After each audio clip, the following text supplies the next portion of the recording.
Bonjour et bienvenue dans l'atelier du jardin.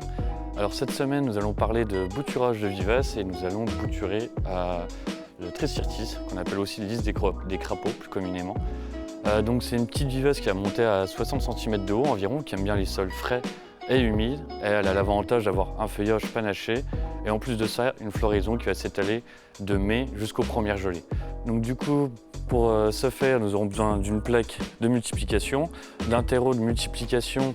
Donc ce qu'on entend par terreau de multiplication, c'est un substrat qui est très fin et il y a un apport de perlite dedans, ce qui va permettre de drainer et aux futures racines de percer plus facilement. Donc du coup, on va rabattre cette plante au premier bourgeon. De toute manière, cette partie aérienne est vouée à disparaître. Et à partir de là, on va prélever nos boutures. Et donc du coup, on va préparer notre plaque avec notre substrat.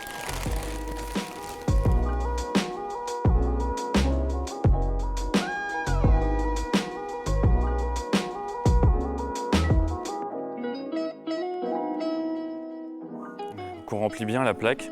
Ensuite, légèrement, on va taper 2-3 fois la plaque pour vraiment tasser un peu le substrat. Parce que sinon, au niveau de l'arrosage, quand vous allez arroser votre plaque, vous n'aurez plus du tout de substrat. Votre substrat, il va se tasser. Donc voilà, on essaye un peu de combler ce manque en amont.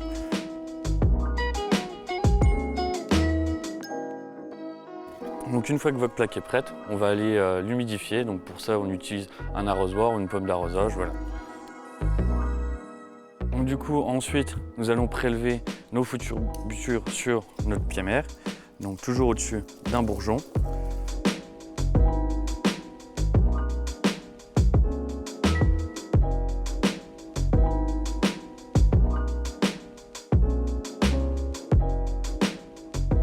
Donc voilà tout mon matériel végétal pour réaliser les boutures. Pour réaliser la bouture, du coup, j'enlève la partie aérienne au niveau des fleurs, je taille sous un bourgeon.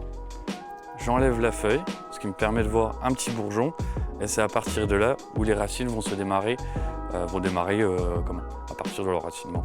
Voilà. On enlève au-dessus d'une feuille et on fait une réduction foliaire. On enlève à peu près la moitié des feuilles. Ensuite, cette bouture, on la met en terre, de moitié, et on tasse légèrement sur le côté, ce qu'on appelle borner. Et ensuite, on réalise l'opération plusieurs fois, de façon à avoir plusieurs plants. Tout dépend des quantités que vous voulez.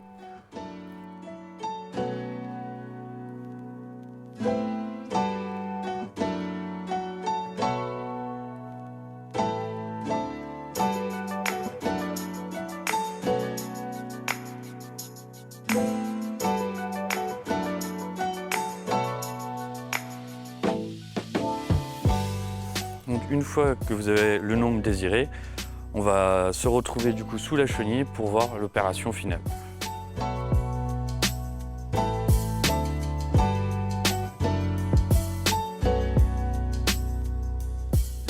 Donc du coup, nous voilà à la chenille. Donc du coup, on va mettre cette plaque sous cette chenille en fait, ce qui va nous permettre de conserver une grosse hygrométrie à l'intérieur, parce qu'en fait du coup, on a ces boutures, mais elles n'ont pas de racines.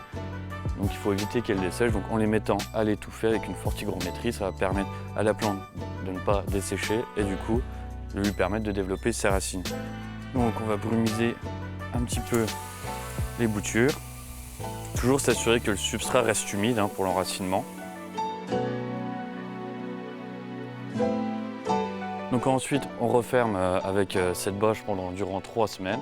On passe quand même régulièrement surveiller l'hygrométrie et au bout de 3 semaines, on aura les premières racines qui arrivent et aussi nos futurs jeunes plants.